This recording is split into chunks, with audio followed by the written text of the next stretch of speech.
தென்காசி மாவட்டம் முத்துமாலைபுரம் கிராமம். விடியற்காலை நேரம்.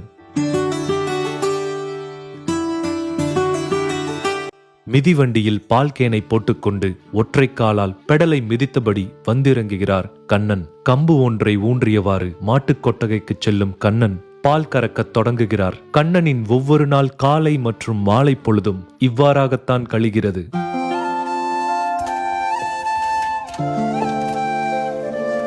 பிறந்ததிலிருந்தே ஒரு கால் ஊனத்துடன் வாழ்க்கை நடத்தி வரும் 35 வயதான கண்ணன் ஊனத்தை குறித்து சிறிதும் கவலை கொள்ளாமல் மனதிடத்துடன் பம்பரமாக சுழன்று பால் கறக்கும் தொழிலில் ஈடுபட்டு வருகிறார்.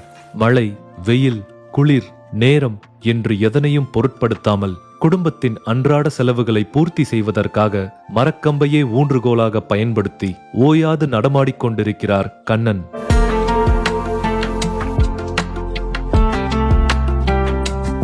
அது மட்டுமின்றி ஒற்றை காலுடன் பனைமரம், தென்னை மரங்களிலும் சர்வ சாதாரணமாக ஏறி இறங்கி அசத்தும் கண்ணன் நீச்சலும் அருமையாக அடிக்கிறார்.